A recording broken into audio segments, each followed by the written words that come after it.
Well, 10 years ago, I was having a conversation with this guy who was a legendary investor.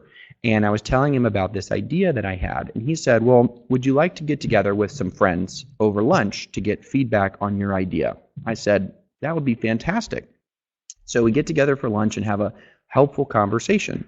And he says, after the hour lunch, he says, did you achieve everything you wanted to at this lunch? And I said, well, it was wonderful and I learned so much, thank you.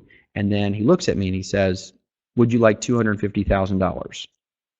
So that was not the anticipated finale of that lunch meeting.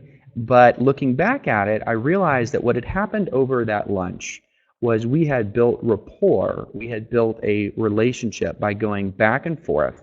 He asked tough questions. I was able to respond to some of those questions. I showed that I didn't know the answers to everything.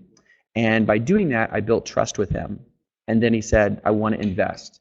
And that was one of the first times I learned about the importance of relationships, not just among co-founders, but having relationships that can even be based on friendship with your actual investors. Brock mentioned earlier that I got to work with and then now have as an investor, Peter Thiel, who has built some great companies and was an investor in Facebook.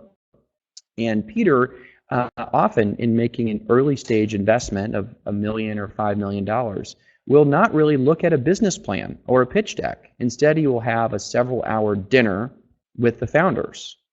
And so he's not trying to diligence, will these be the exact business metrics and business plan that makes sense?